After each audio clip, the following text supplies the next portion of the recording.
Kilap daun-daun kelapa ditimpa sinar rembulan menghiasi malam yang lengang. Hanya sesekali terdengar suara burung hantu di kejauhan, lalu kembali sunyi. Sepertinya jangkrik sudah kehabisan syair, dan sabda malam telah terbungkus bisu di dinding-dinding langit. Tidak ada keindahan,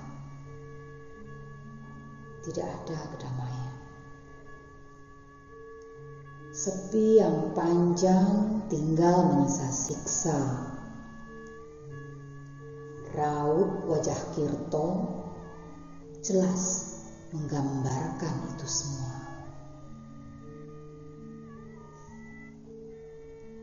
Di sudut ruang depan rumahnya,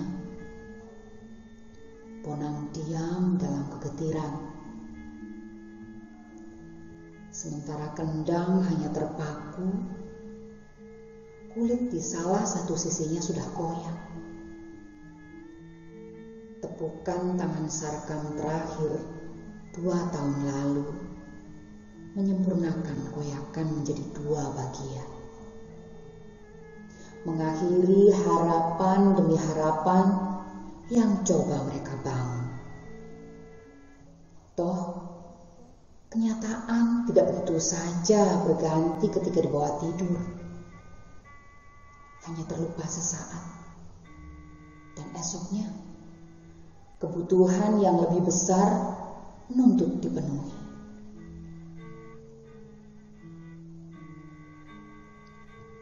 Kirto mengembuskan asap rokok kemenyannya. Sesaat bongkahan kecil asap itu bermain di depan wajah sebelum kemudian hilang. Menyatu dalam kebisuan, terbawa angin entah kemana. Mungkin mengikuti lamunan Kirto. Ketika ruangan ini tidak pernah sepi oleh hentakan kaki Kampi dan Ratih sambil melenggokkan badannya. Ditingkai cuk-cuk saru dari mulut Sarkam ketika memainkan kendang. Tanah itu memang latah, tapi menghibur, gumam Kirto. Agak sulit bagi Kirto untuk menyusun kembali ingatannya secara kronologis. Yang pasti, semua berawal dari musim kemarau panjang. Lalu diikuti kenaikan harga-harga barang kebutuhan sehari-hari. Kampi dan Ratih memutuskan untuk pergi ke Arab Saudi, mengadu nasib menjadi TKW. Seminggu kemudian, Sarkan juga pamit, mengadu untung di Jakarta. Kirto tidak bisa mencegah kepergian mereka. Sarkam berhak pergi mencari pekerjaan karena di sini sudah tidak ada lagi yang membutuhkan tenaganya. Kirto sudah 6 bulan lebih membiarkan sawahnya kerontang setelah mengalami 2 kali gagal panen. Demikian juga Juragan Denmis, salah seorang yang terpandang di desanya.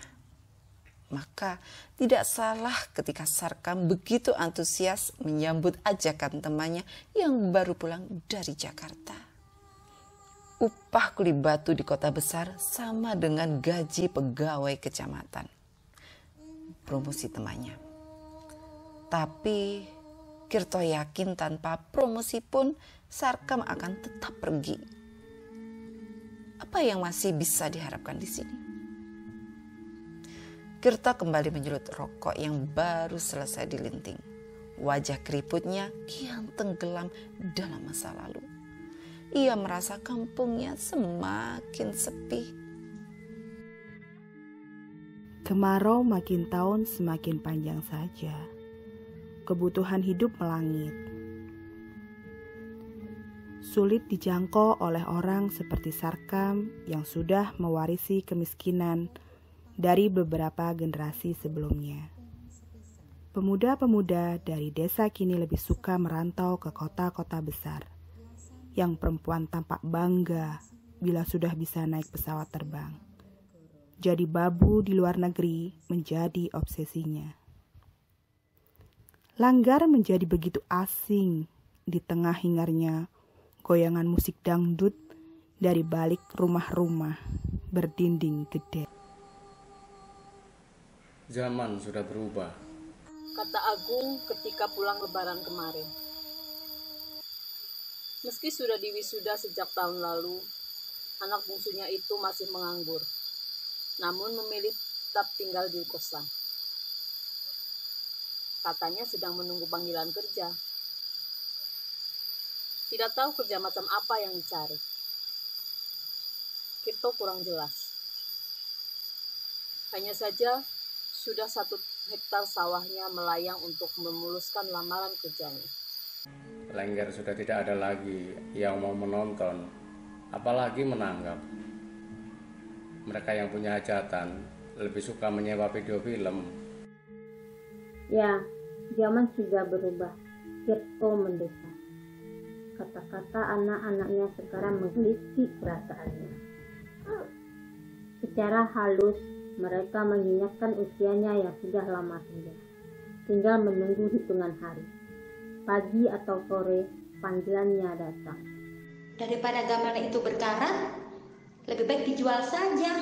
Saran Tuti yang bersuami dokter. Padahal sewaktu kecil, Tuti yang paling sering tertidur di pangkuan Kirto sambil mendengarkan riuhnya bunyi bonang dan kendang. Dan uangnya bisa beli video. Kito tersenyum getir. Mereka benar. Mereka pasti memikirkan kesepian bapaknya. Setelah paguyuban Lenggernya bubar, rumah Kirto nyaris berubah menjadi kuburan tua. Kirto pun lebih banyak termenung di beranda, memuaskan lamunannya seperti sekarang. Kadang Kirto mengenang istrinya yang sudah mendahului pulang ke haribaannya. Tidak sempat melihat anak-anaknya mentas. Saat itu Kirto masih menjabat carik di desanya. Tiba-tiba Kirto berdiri, mondar-mandir di beranda itu sambil mengernyitkan dahi. Saran Tari kini menggugah hatinya. Beli video, tidak perlu disewakan. Dulu ketika Lenggernya masih sering ditanggap, Kirto pun tidak pernah meminta bagian. Apalagi sekarang anak-anaknya sudah tidak membutuhkan biaya, kecuali Agung. Tapi masih bisa ditutup dengan sisa sawahnya. Gamelan juga tidak perlu dijual. Kirto masih menyimpan uang yang rencananya untuk memperbaiki gamelan jika Sarkam, Kampi, dan Rati pulang kampung.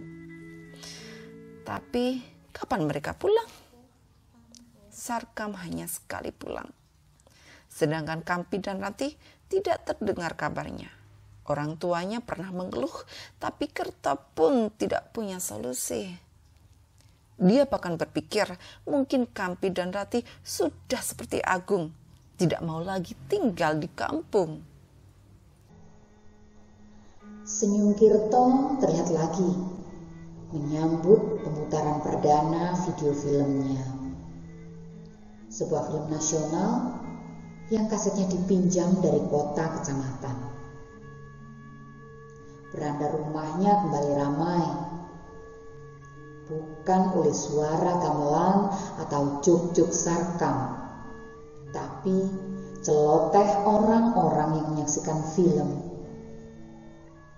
Parlan, pemuda tanggung yang tidak lancar baca tulis, terpaku di sudut ruangan dan belum mau beranjak sebelum film habis.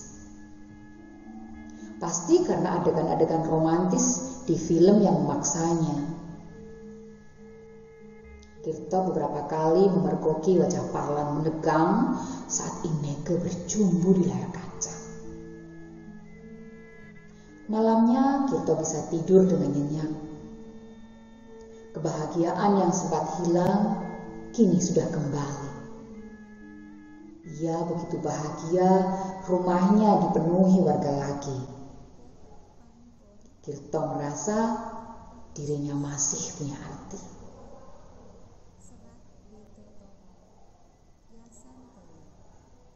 Tirto terbangun bersamaan dengan suara azan dari langgar di seberang rumah. Dengan sigap, Tirto mengambil air wudhu lalu bergabung dengan jamaah lainnya untuk menunaikan salat subuh. Ketika hendak meninggalkan langgar, Tirto melihat banyak orang yang berkumpul di pinggir tegalan miliknya. Rasa ingin tahu mendorong Tirto mendekati kerumunan itu. Belum sempat bertanya, salah seorang dari mereka langsung menceritakan kejadian yang sedang mereka bicarakan.